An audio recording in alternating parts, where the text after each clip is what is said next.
This is a rebroadcast of a previously recorded episode. It has been enhanced for your listening pleasure.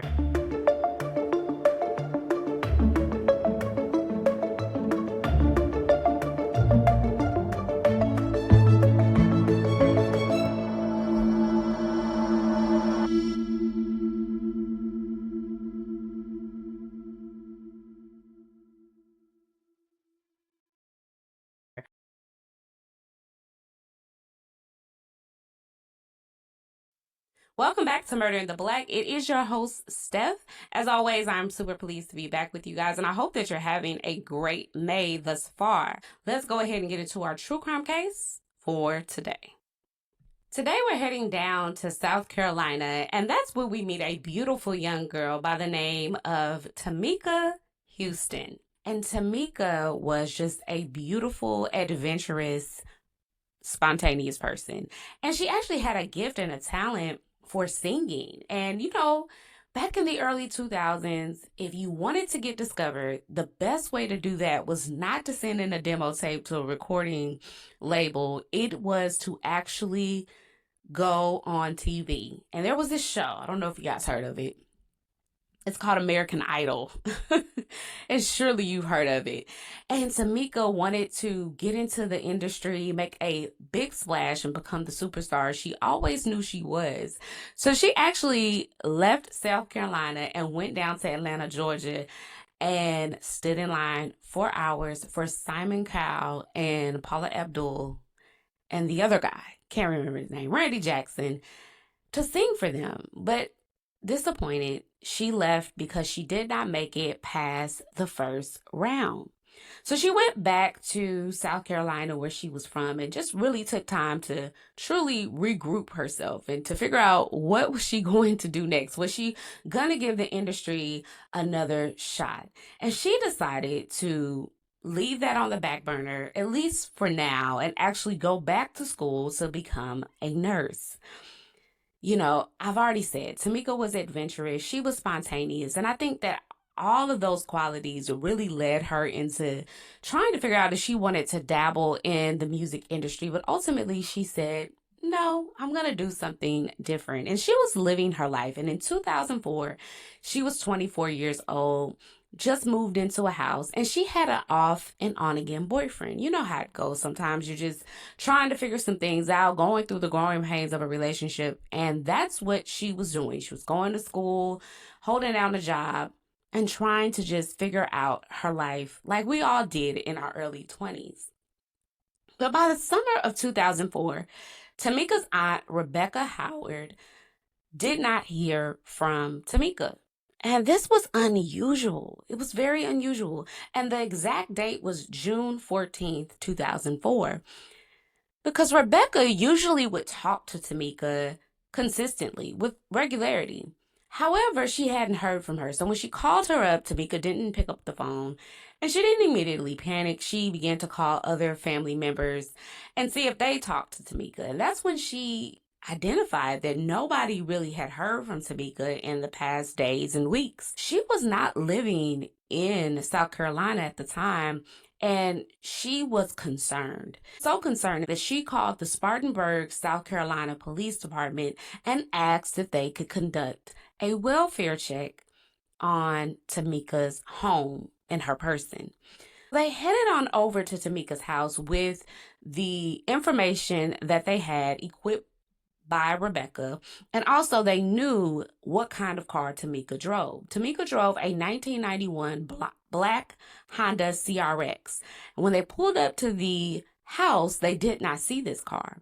One of the officers actually was able to make entrance into the home of Tamika by entering a unlocked window. Obviously, they felt they had enough probable cause to enter the residence. Inside the home, they found Tamika's dog, and Tamika loved her dog. I mean, she was a good pet parent. For those of you out there who are, you know exactly what that means. She absolutely was enthralled with her dog. And her dog had just given birth to several puppies. And you could tell by the police officer that these dogs were left by themselves and they almost seemed like they hadn't eaten for days. And this was totally unlike Tamika to leave her dogs by themselves and not take care of them. The first thing the police officers do, since they cannot find her 1991 black Honda CRX, they put out an APB for Tamika's car.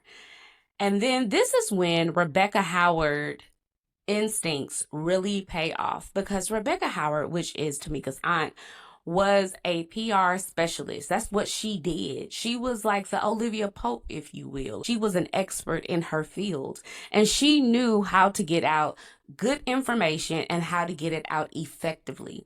And so she came to Spartanburg, South Carolina, to help the family distribute flyers. And now that this APB was out on Tamika's car, they were hoping that all of these efforts would lead to Tamika's safe and sound return back to her family and friends who deeply loved her. But the police started to look at Tamika and the people who were around her. And I told you at the beginning of the case that Tamika had a boyfriend and they were off and on. And at this particular time, they were off. But the police did not have to look hard to find Tamika's boyfriend, because when he heard of Tamika's disappearance, he voluntarily came into the police station and talked to the police, hoping to lend his own expertise into finding Tamika. His name was Terrence Moss. And Terrence told them that he and Tamika had been living together at Tamika's residence, but they broke up 3 months before Tamika disappeared. Now, the police learned through Tamika's family and friends that there was somewhat of a violent history that existed between Tamika and Terrence. And Tamika admitted to friends and family that Terrence hit her. When they confronted Terrence with this allegation, Terrence immediately told them, yes, that happened, but it was not something that went on in our relationship. It was one incident that took place, and I did hit her. I was extremely remorseful, and I promised to never do it again. But Tamika did not take this lightly. She actually went and filed charges at the court, and they were set to go to court a few weeks before she disappeared.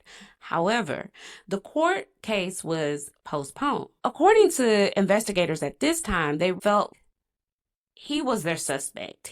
They felt like there was more there. And even though he seemed forthcoming and came to the police department on his own, offered help, admitted to the fact that he did, in fact, hit Tamika, they really felt like there was more there. Investigators substantiate Terrence's alibi, however, and it was proven that he was exactly where he was, nowhere near Tamika's house or home during the time of her disappearance. They were able to rule him out as a suspect. Although they ruled him out, their attention peaked to whatever the evidence led them to. At this time, investigators are still hoping that the community will come forth and give them some type of indication of what happened to Tamika or what happened to her car. And this is when a woman enters the police department and gives them a tip that she had been seeing the flyers that the friends and family of Tamika Huston had been putting up in the community.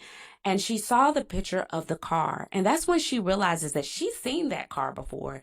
And she tells investigators exactly where she sees it. Investigators take this tip very seriously, and this young woman was correct. Tamika's car was found in a random apartment complex just about 4 miles away from her home. Now, the police immediately went into doing a deep dive on Tamika's car, trying to collect as much forensic evidence as possible. And they found a partial fingerprint that did not belong to Tamika inside of the car. It wasn't a match to Terrence, and this further proved to investigators that Terrence had nothing to do with the disappearance of Tamika, although he had been ruled out prior to. The police also found a set of keys on the floor of the passenger side of Tamika's vehicle, and the key didn't work to Tamika's home, nor did the key start her car. Investigators were trying to figure out whose key is this and who does it belong to? It doesn't seem like it belongs to Tamika. And they concluded that whoever may have taken Tamika or took her elsewhere, these keys belong to them. They noticed on the set of keys that it said AA14, which gave them the hint that more than likely this was a key to open an apartment complex or a condo or a house. And so they actually take this key to locksmiths in the area, hoping that a locksmith can help them identify who this key belongs to. Maybe this locksmith made it. They were just looking for answers anywhere they could. And thankfully, one of the locksmiths was able to tell them that the keys were made for Fremont School apartments. Now, these apartments had once been an elementary school, but since had been turned into public housing with government assistance. So the police officers are grateful and excited to see if they can go to this apartment complex and actually find out the tenant who was staying there. When they arrive at Fremont School Apartments, they talk to the manager and he readily allows them to check all 46 apartments, but the key did not work. Now, the police learned from the apartment manager that the doorknobs were all switched out after a tenant was evicted. And so they said, okay, great. Let me see your records. Let's see the records, because then we could compare and contrast and see if Tamika was in a relationship or was tied to a person that was in one of these apartments. And it turned out that they didn't keep great records of situations where they actually evicted a person and the doorknob was changed. So this was another devastating blow for the police. But what the apartment manager did tell them is that he had an abandoned apartment inside of the basement of the apartment that was once rented out. And so he allows them to check the 47th apartment inside of this basement. And as luck would have it, the key fit. But this particular apartment was actually abandoned and no one was in it for quite some time because it had a lot of flooding and plumbing issues within the apartment. So the police leave somewhat hopeful but disheartened, and they encourage the apartment manager. They say, listen, if you can just take a look in your records and just maybe you'll come up with something.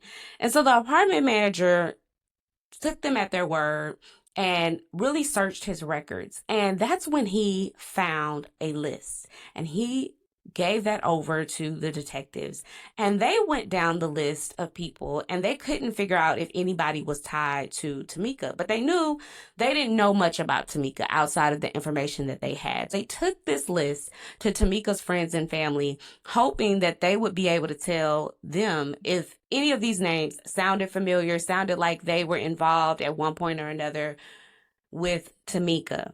And all of her friends and family said no. That was until they got in contact with one particular friend, and one name stood out to her. It was a man named Chris. And she volunteered that Tamika was seeing someone new in the days up to her disappearance. And this man's name was Christopher Hampton. So the first thing that they do is they actually go in and they pull his background. And when I say background, I simply mean his criminal history. And they find out that he had a long one, in fact. And he had been convicted of robbing a bank in May of 2000. However, he had been out of jail during the time of Tamika's disappearance. Equipped with this new information, they knew they had to locate Christopher and talk to him. And the best place to find any criminal, well, it's in jail, and that's where he happened to be. He was in jail on a parole violation. Christopher told police officers that he did in fact know Tamika, but he had no idea where she was. And Christopher's fingerprints, they took his fingerprints. His fingerprints were not a match to that partial print that they found on Tamika's car. The police knew, and they felt in their gut there was something more here, but they really couldn't prove it. So the case goes cold, and eventually the police receive a phone call from Christopher's ex, and she was the mother of his two children. And she says that back in 2004, Christopher mailed his wallet for safekeeping. And she said as she was just rummaging through the wallet, just looking at it, she noticed that there was a spot of blood on a photo of her and her children inside of his wallet. And she told the police, listen, I want you to know you can come pick this wallet up. I don't want it. So they go and pick it up and they grab the picture and send it off for DNA analysis. And it comes back positive, not just for blood, but it belonged to Tamika. So investigators know that Christopher absolutely, without a shadow of a doubt, had something to do with Tamika's disappearance. They go back to the jail and confront Christopher again with the evidence that they have, saying that we know you sent your baby mama the wallet. We know that inside of the wallet there's a picture with blood on it. We tested that and it's Tamika's blood. Do you want to tell us what actually took place? And according to Christopher, he says to them straight up, I don't know whose blood that is. That could be anybody's blood. And I had nothing to do with the disappearance of Tamika. So the police just had a lot of circumstantial evidence. I know you're probably wondering, okay, it was her blood. Arrest him. Charge him. But that is circumstantial evidence. It's not enough to say without a shadow of a doubt that he did something to Tamika. This is when the community comes back into play. And a woman that had been seeing Chris during the time of Tamika's disappearance contacted the police. She admitted to investigators that she had been watching Tamika's case and keeping up with it for quite some time. I want to stop here and get us all back together on a timeline because Tamika went missing in June of 2004. However, her case went cold for quite some time. When they were able to effectively rule out Terrence Moss as a suspect, they didn't pick back up with finding out about Christopher Hampton until 2005. So now that we're back onto the timeline, this young woman admitted that she was dating Christopher during the time of Tamika's disappearance. She said that Christopher's apartment was apartment 215 around the time that Tamika disappeared. She also admitted that she came into the apartment during the time of Tamika's disappearance, and she discovered a large red-brown stain on the floor of Christopher's bedroom. And his dresser was actually pushed up against the closet. And while she thought all of this was weird at the time, she didn't put two and two together until she started finding more about Tamika's case. About 14 months after Tamika disappeared, the police obtained a search warrant for the apartment. Inside, they found an obvious cleanup job. They pulled up the carpet, they found a large amount of bleach was used, and they also found blood underneath the carpet. Of course, the forensic team came in, they thoroughly did a well-conducted search at the scene at apartment 215, and they sprayed luminol in the apartment and it lit up like a Christmas tree. Now, the DNA that was found and analyzed inside of the apartment came back belonging to Tamika, and this is all the evidence that they needed to charge Christopher. It was no longer circumstantial. They had definitive proof that Tamika was killed inside of this apartment. So they go back to Christopher in an effort to understand what actually took place on the day of Tamika's disappearance, what happened. And initially, like most criminals and murderers, he had nothing to say. He didn't initially say anything. But at one point in the interrogation, he stands up and he proclaims to the police that he can show them where he put Tamika. And of course, they want to know where he put her. And he leads them to Tamika's remains, which was in a shallow grave. They collect everything that was there, and they confirm that it was Tamika. He had marked the area where he buried her with a cross made with sticks.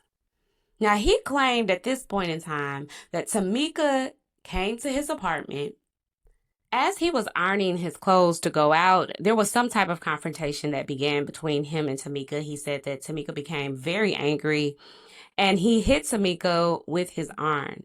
Now, as a result, that's how that drop of blood got onto his wallet and then it spewed all over the floor. And according to him, he wrapped her body up in bed sheets and put her in the closet.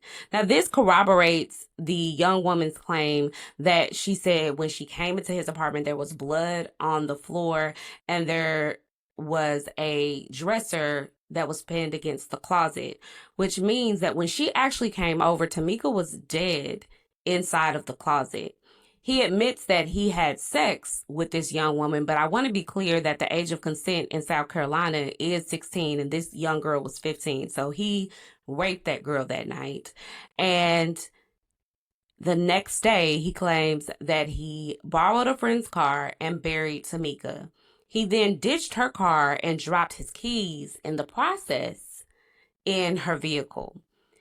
He claimed that it was an accident, but honestly, you can't believe anything that this man is saying. He wasn't forthright. At the end of the day, he actually did kill somebody, and the police didn't have any other evidence to be able to substantially say that his account was actually true. Christopher Hampton was sentenced to life in prison in 2006. This is the case of Tamika Huston.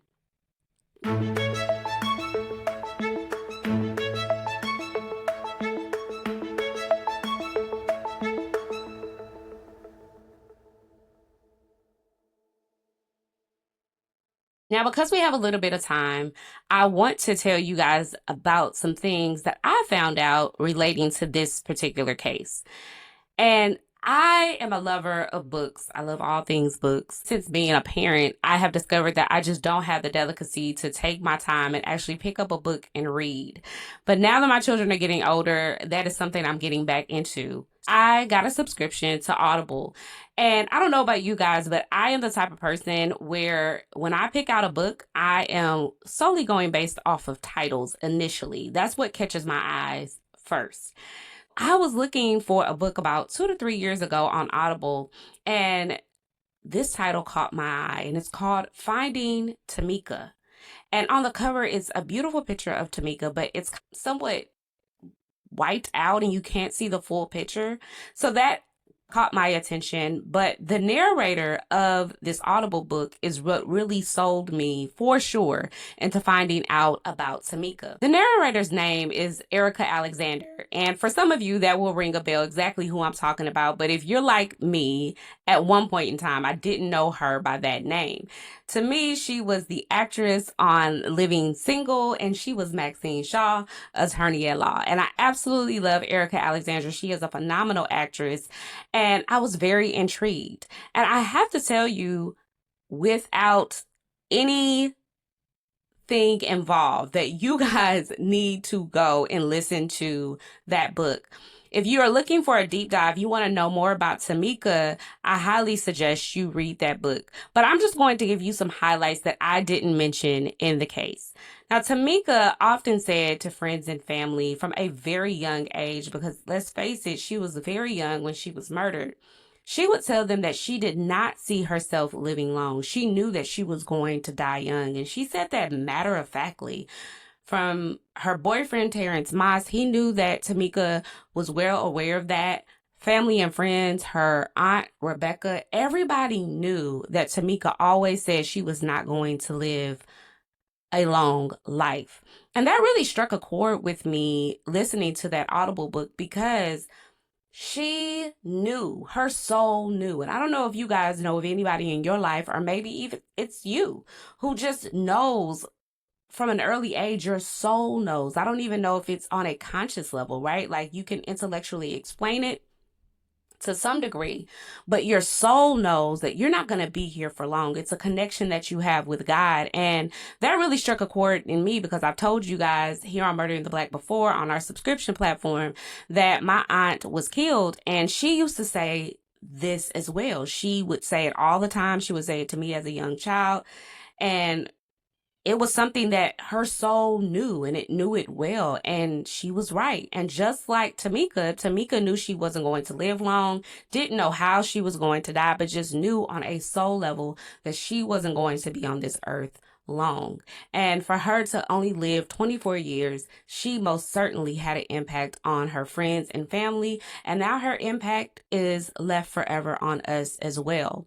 Now, her aunt, Rebecca Howard, really made such an impression on this case. It really goes into a lot of detail in Finding Tamika, the Audible book, about how her aunt really knew how to put together a media packet, and how she just desired to get as much information out on Tamika's disappearance. But she was really just climbing an uphill battle because the media controls the narrative, and she couldn't get them to pay attention in the way that they should. Because in 2004, if you're a true crime sleuth like you know that Natalee Holloway's case was simultaneously going on at that time. And Rebecca Howard says she did all that she could to get the media to bring attention to Tamika's case. And her biggest issue with the media at the time was not the fact that they were covering Natalee Holloway's case. Holloway's case deserved to be covered. But her biggest issue was that they did not want to bring awareness to Tamika's case. And we can guess and surmise what that was, but at the end of the day, we know that media and society is overly concerned with exclusively covering when white women go missing. They don't care about anybody else, or they presume to not care about anybody else's case. And so Rebecca Howard and the Huston family really did their due diligence. They did their big one in really getting out the information to finding out what happened to Tamika. And when I heard about the intricacies of the challenges that the Huston family faced, it just made me even more passionate about Murder in the Black. And that's when Murder in the Black was really somewhat still in its infancy, and we were starting, but it emboldened me all the more that we have to tell our cases. We have to be the people that shout our cases from the rooftop, and we have to create our own media. And while that's such a shame, and that should not exist, because we're only asking for the same energy that you give other cases, for that opportunity to be given to us, but we have to get our voices heard. And so if we have to create the program, if we have to create the media, then so be it. We will do it for those of us in our community. And by our community, I mean the Black community, but I really mean it in a larger way. We're mankind. We all deserve opportunities for our loved ones to be found. So that is another aspect to this case that I didn't mention while I told you the story. But sadly, this was not the only tragedy that the Huston family would experience. 17 years after the remains of Tamika were found and she was murdered, her father, Anthony Huston, took his own life and took his wife's life, and they both did this in a murder-suicide. Now, Anthony Huston was described as a very smart man. He was successful. He was a great guy, and he was highly affected by Tamika's loss. But when they found her remains, this put the nail in the coffin for him, and he really deteriorated as far as his mood and his feelings of just obviously wanting to be here on Earth. Now, the Spartanburg County Coroner's Office determined that both Anthony and his wife, Joanne Huston, had suffered gunshot wounds and that their death was a result of a murder-suicide. But it wasn't immediately clear which person was the shooter or how many shots were actually fired. Now, the investigation is ongoing even to this day, and the details surrounding the murder-suicide has not even been fully revealed, and they really don't know much information. However, this is a tragedy. At the very least, we can all say this is a tragedy for the Huston family, and her death continues to affect her family and friends today. But I have to commend Rebecca Howard, her aunt, and the Huston family in totality for the way they advocated for Tamika, the way they wanted to get her case solved is the reason why we're here even today talking about it. Why there's an Audible book about her disappearance, a whole deep dive into learning more about who Tamika was. I highly suggest you guys go and listen to it. It is worth your time and it is worth your effort to finding a little bit more about Tamika. Very quickly before I go, I wanted to tell you guys that the Taylor Rose case is actually a very new case in the sense that her mother was just sentenced in 2023. And so I think in the next coming months, I hope that you enjoy this episode, and I highly suggest you go out on Audible and type in Finding Tamika and binge that Audible book. Until next time, friends, this is Steph, and this is Murder in the Black. I love you. Bye.